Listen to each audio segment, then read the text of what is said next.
국회 입법데이트의 이익선입니다.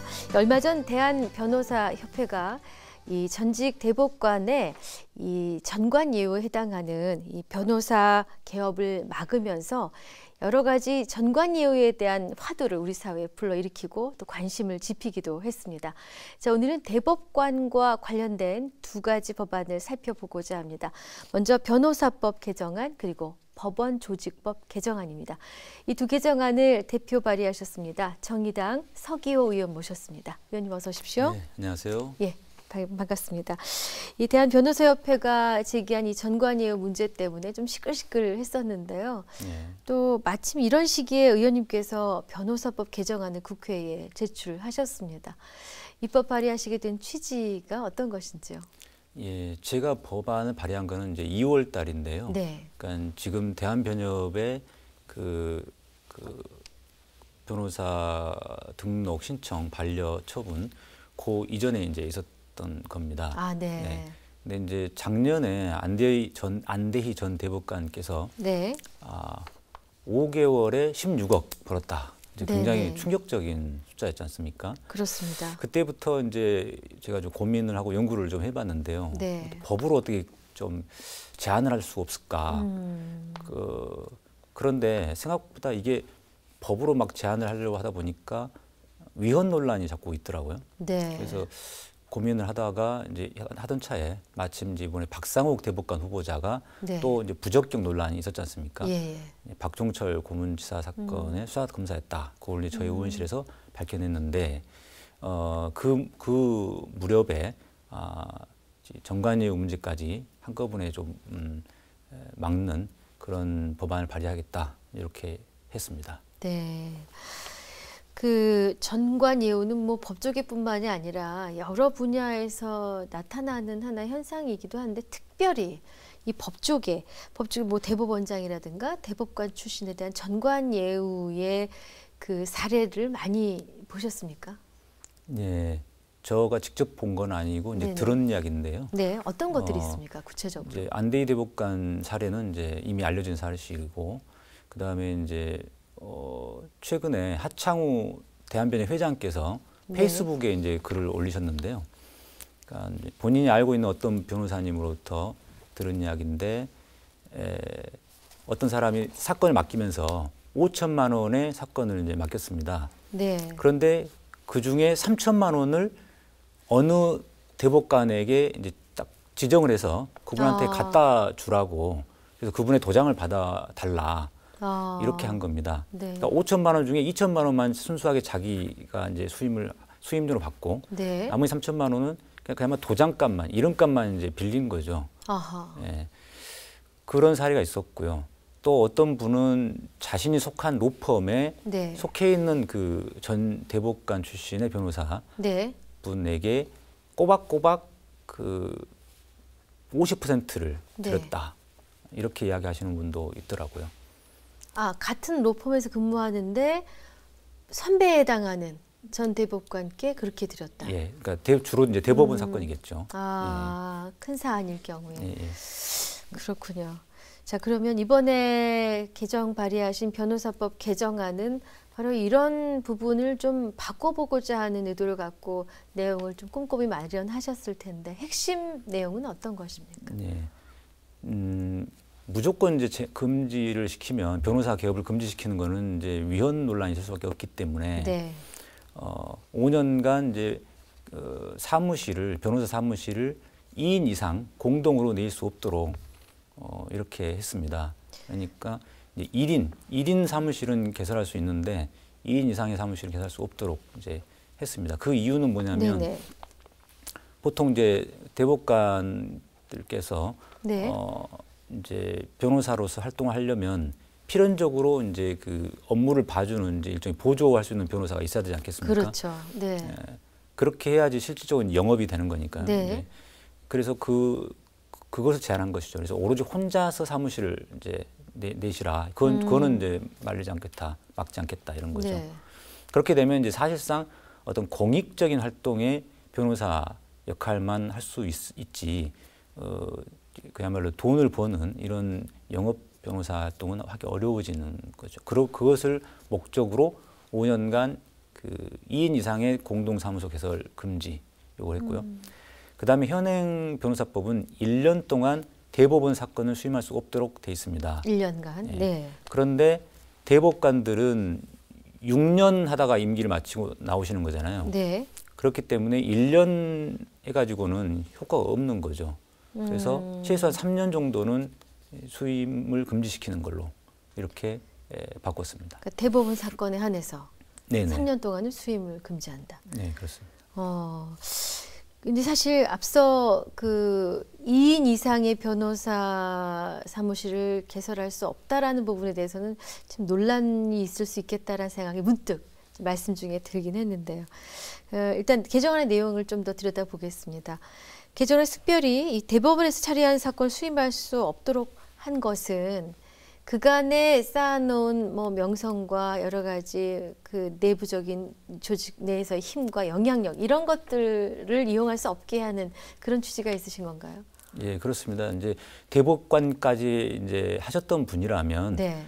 그야말로 명예를 다 누리신 분이니까 네. 그 명예롭게 그 여생을 이제 사회에 그 공익적인 활동을 통해서 자신의 어떤 그 능력과 노하우를 환원했으면 좋겠다라는 네. 것이죠. 그렇게 함으로써 소위 노블리스 오블리제를 실천할 수 있게 네. 하고자 함입니다. 그러니까 어떻게 보면 대법관 하신 분이 나중에 변호사 개업을 못하게 하면 어떤 제안을 하면 뭐 좀 너무한 거 아니냐, 어떤 직업 선택의 자유를 침해하는 거 아니냐 이렇게 생각할 수 있지만 대법관까지 하신 분은 이제 명예를 다 누리신 거니까 그것을 이용해서 그 대법관 지위를 이용해서 돈을 벌려고 하지는 말아야 된다라는 네. 겁니다. 그렇군요. 사실 그 대법원장이나 대법관 출신을 그러니까 그런 경력을 가지신 분이 대형 로펌으로 가는 사례가 많습니까? 개인 변호사 사무실을 여는 경우가 많습니까? 과거에는 거의 개인 변호사 사무실이었는데요. 네네. 몇 년 전부터 네. 로펌에 취업을 많이 하셨습니다. 특히 네네. 이제 뭐 고문이라든가 이런 지위로 아. 취업하는 경우도 많은데요. 네. 왜 그러냐면 이제 개인 변호사로 하게 되면 자신의 수입 내용이 다 공개되지 않습니까? 이제. 네네. 그런데 로펌의 그 고문이나 이런 지위로 취업을 하게 되면 네. 사실상 본인이 사건을 수임하면서도 그 밑에 다른 변호사들이 사건을 맡은 걸로 그 좀 이렇게 할 수도 있거든요. 그러니까 그렇게 하기가 좀 편하죠. 그렇기 때문에 로펌에 취업하는 경우가 상당히 많아졌습니다. 네. 그러면은 지금 그 의원님께서 발의하신 개정안이 로펌에 취업해서 은밀히 영향력을 행사하는 데는 그닥 영향을 그 끼칠 수 부분도 없는 이제 부분. 금지가 됩니다. 그 제 법안의 내용에는 그 부분도 이제 금지가 되는 거고요. 네. 오로지 개인 사무실을 낼 수 있는, 그리고 개인 사무실을 혼자서만 이제 운영할 수 있도록 이렇게 한 그렇군요. 겁니다. 네. 그러면은 만약에 그 대형 로펌을 가지 않고 개인 변호사 사무실을 열면 그간에는 아무 문제가 없었습니까? 개정안을 발의하시기 전에는 2인 이상이 됐더라도. 네, 기존 법률에서는 아무 제한 없이 이제 개업할 수 있었던 상황이고요. 네. 그다음에 1년간만 대법원 사건을 수임을 금지시키고 2년째부터는 가능합니다. 그렇군요. 네. 이 해외의 경우는 어떻습니까? 뭐 다른 나라도 사실 전관예우라는 게 제로라고 보여지진 않습니다만 대법원장이나 대법관이 퇴임하면은 어떻게 하도록 한다라는 원칙이 있겠죠. 그 대체로 어떤 법으로 이렇게 규정된 데는 없는 것 같고요. 이제 관행적으로 네. 예를 들면 미국은 이제 종신제이기 때문에 사실상 퇴임 후에 뭐 변호사 활동이라는 게 없는 거고요. 그다음에 이제 일본 같은 경우는 판검사의 수입이 실제로 변호사들보다 좀 높아서 네. 판검사 마치고 변호사 한다는 것 자체가 그러니까 수치스러운 일로 이렇게 사회적 분위기가 그렇게 돼 있습니다. 명예롭지 않은 일로. 명예롭지 않다. 네네. 그다음에 독일 같은 경우는 이제 수임료를 제한을 해서 사실상 대법관 이후에 네. 변호사를 해도 큰 의미가 없는 것으로 되어 있습니다. 네.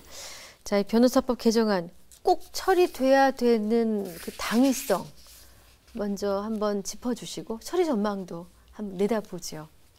예, 요번에 대한변협 회장께서 그 이제 대법관 차한성 대법관 출신 변호사를 이제 그 개업 금지, 그러니까 개업 신청을 반려했는데요. 네. 이게 법적으로는 이제 좀 근거 없는 부분이긴 합니다. 네. 그럼에도 불구하고 이제는 대법관 정관예우 고리를 끊어야 된다라는 관점에서 이분이 이제 결단을 내리신 거고요. 네. 실제로 지난 몇 년 사이에 여러분 잘 아시는 김영란 대법관님, 네. 그다음에 이제 박시환 대법관님이라든가 네. 부산의 그 청렴하시기로 유명하신 조무재 대법관님 계십니다. 네. 이런 분들이 그 퇴직 이후에 대학 교수로 가시거나 또는 공익적 활동, 뭐 조정위원을 하시거나 네네. 이런 활동을 하시면서 변호사 개업을 안 하는 분위기였습니다. 아하, 그렇군요. 법으로 우리가 강제를 안 하더라도 예. 대법관까지 하신 분이 굳이 또 변호사에서 또 돈 벌려고 하느냐, 바람직하지 않다.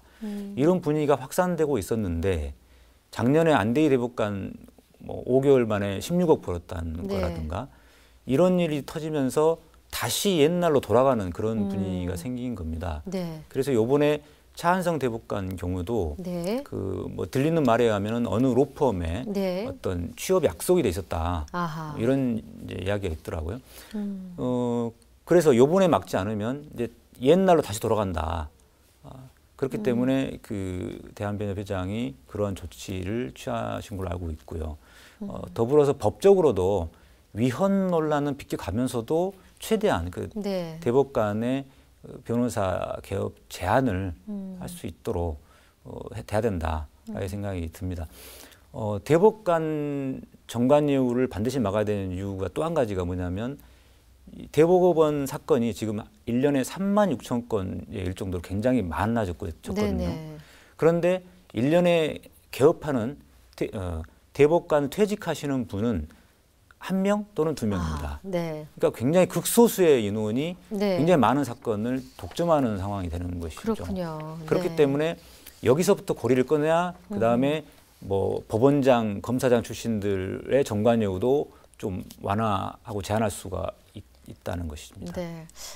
이번에 세간의 관심을 끌고 있는 그 전관 예우와 관련된 대한변호사협회의 행보를 어떻게 보시는지, 그리고 이런 지금 의원님께 주장하시고 또 많은 국민들이 또 설득이 되시는 그런 부분이 있는가 하면 그건 좀 무리한 게 아니냐라고 생각하는 쪽도 있지 않겠습니까? 그렇습니다. 이 사회적 합의를 이끌어내기 위한 방법도 좀 생각해 봐야 될 것 같습니다. 네. 그러니까 법적으로 보면 분명히 무리한 건 맞습니다. 네. 그런데 그렇게 안 하면 네. 대법관들이 변호사 개업을 해서 뭐 대형 로펌에 취업해가지고 네. 돈을 왕창 버는 이런, 그리고 그 돈 버는 것이 자기의 어떤 노력에 의해서라기보다는 전직 대법관의 지위로 그다음에 네. 이름만 빌려주고도 막 3천만 원, 5천만 원씩 챙기듯이 이런 부적절한 네. 행동으로 이어지는 것이기 때문에 고리를 끊어야 된다. 그런 차원에서 저는 좀 불가피한 조치가 아닌가 이런 생각을 들고요. 네. 이제 더 나아가서 법적으로 이제 제한을 해가지고 네.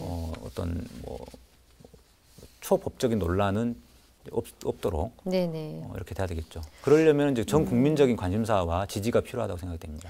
저는 좀 개인적으로 그런 생각이 듭니다. 이렇게 나가서 큰 돈 버시고 예우 받으시고 하는 분들 이름이 자꾸 나오기보다 아까 뭐 김영란 대법관, 뭐 조무재 대법관 말씀하셨는데 정말 존경받는 훌륭한 대법관님들의 행보가 좀 더 자주 비춰지고 그분들이 갈채받고 박수받는 것들을 다른 분들이 좀 보고 자극을 받았으면 좋겠다는 생각이 바람이 좀 그렇습니다. 들었습니다. 네.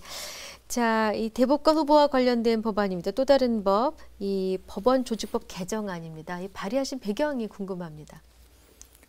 이번에 박상욱 대법관 후보자 이분이 이제 검사 출신이시잖아요. 물론 이제 검사 출신이라고 해서 뭐 대법관을 제대로 못하는 건 아닙니다만은 네. 중요한 거는 이분의 성향이 이제 보수적인 이제 일색이고 지금 현재 대법관이 뭐 50대 서울대 법대 출신 50대 남성 네. 뭐 이런 일색이라는 거 아니겠습니까? 네. 그리고 그래서 대법관 다양화를 실현하지 못하고 있다. 그다음에 또 한 가지는 지금 박상욱 대법관 후보자처럼 부적격인 후보자가 사전에 추천 과정에서 걸러지지 않고 있다는 겁니다. 그 이유는 현재의 대법관 추천 과정이 형식화되어 있어가지고 네. 대법원장이 염두에 두고 있는 사람이 사실상 당연히 추천되게 되어 있는 구조이기 때문입니다. 네. 예, 법원조직법 개정안에 담긴 핵심 내용 말씀해 주십시오. 네. 첫 번째로는 이제 지금 현행법에는 그 대법원장이 그러니까 추천받은 사람 중에 네. 대법원장이 선별해서 심사 대상에 올리도록 되어 있거든요. 그렇기 때문에 그거를 이제 완화해서 특별한 그 법적인 결격 사유가 없는 사람은 네. 추천받은 사람 전원을 심사 대상에 올리도록 하고요. 그다음에 대법관 후보 추천위원 중에 대법원장의 의중을 따를 수밖에 없는 선임 대법관, 네. 그다음에 판사 1명 이분들을 이제 배제시켰습니다. 그리고 그 대신에 민간위원을 3명에서 4명을 늘리고 여성위원을 2명 이제 의무적으로 두도록 했고요. 그다음에 추천위원회에서 추천을 의결할 때 네. 과반수가 아니라 3분의 2 이상의 찬성으로 의결하도록 했습니다. 좀 더 엄격하게. 네네. 그렇습니다. 네. 그다음 또 한 가지 마지막으로 그 추천 과정을 다 공개하도록 되어 있죠. 지금까지는 비공개로 되어 있다 보니까 박상욱 후보자 같은 분이 되었어도 다들 잘 네네. 모르고 있다가 네. 그냥 청문회에 이제 청문회 요청이 들어왔을 때서야 비로소 이제 알게 되는 거거든요. 그렇군요. 네. 그 이번에 발의하신 개정안에서 대법관 후보 추천위원회 아까 여성 말씀해 주셨는데 여성 2명이 포함되는 내용이 눈에 띄는데요. 이것을 네. 특별히 명문화하신 이유가 있습니까? 네, 이 지구상의 절반이 여성이기도 하고요. 네. 또 한 가지는 더 중요한 거는 지금 법조인들이 보면 남성이 굉장히 많습니다. 네. 그러다 보니까 대법관 추천위원들이 대부분 법조인이고, 네. 그다음에 민간위원 4명도 예를 들어서 남성으로 되게 되면 아무래도 그 쏠림 현상이 있고요. 네. 대법관 구성의 다양화를 실현하는데 조금 장애가 있다. 그래서 의무적으로 여성 2명을 추천위원으로 두도록 했습니다. 그러셨군요. 이번 법원조직법 개정안이 국회를 잘 통과할 수 있을지 어떻게 보고 계십니까? 제가 낸 변호사법 개정안이나 법원조직법 개정안이 사실은 기존 법조인들한테는 좀 불편할 수 내용입니다. 있죠. 네. 그리고 현 법사위위원님들도 상당수의 분들이 어떤 기존 법조인들하고 네. 좀 이렇게 많이 인간관계가 많이 연결돼 있는 분들이 많으셔서 네. 좀 이렇게 쉽진 않다고 생각을 하는데요. 네. 이 법안들이 이제 통과되려면 결국은 이제 국민적 지지가 좀 필요하다. 네. 지난 김영란법이 굉장히 많은 위헌 논란이 있었음에도 불구하고 통과될 수 있었던 것은 국민 70% 이상의 압도적인 지지가 있었기 때문에 가능했던 네. 것이거든요. 네. 그래서 지금 이 법안들은 사실상 일반 국민들의 정서와 그러니까 법조인 중심의 기존 어떤 기득권을 가진 분들 사이에 인식 차이가 굉장히 큰 법입니다. 그렇군요. 네. 자, 의원님께서는 이제 판사 출신으로 국회에 입성을 하시지 않았습니까? 향후에 특별히 관심을 갖고 또 추진하고 계신 혹은 추진하고자 하는 다른 입법 계획이 있으신지요? 작년에 이제 법안 발의했던 내용인데요. 지금 이제 법원의 재판을 그 전 과정을 다 녹음하도록 의무화하는 이런 법안을 발의한 상태에 있습니다. 네. 국민들이 이제 법원 재판을 불신하게 되는 이유 중에 하나가 이제 네. 재판장의 막말 파문, 아, 고압적인 자세 예. 이런 거와 그다음에 이제 증거를 신청했는데 잘 안 받아주는 거 이런 거였는데 요 재판 녹음을 의무화하게 되면 그런 부분이 조금 개선될 거라고 생각이 드는데요. 네. 대법원 입장은 지금 스스로 시행해 보겠다, 시범적으로 시행하고 있고 또 스스로 시행하겠다. 그래서 그 시행을 좀 넓혀가겠다는 입장이더라고요. 이제 네. 법으로는 강제하지 말아달라고 하는 건데 네. 뭐 제가 보기에는 이제 그렇게 스스로 시행할 정도 되면 그럼 법으로 강제도 되는 거 아니냐라는 생각이 듭니다. 네, 입법데이트 오늘 정의당 서기호 의원과 함께한 시간이었습니다. 시청해주신 여러분 고맙습니다.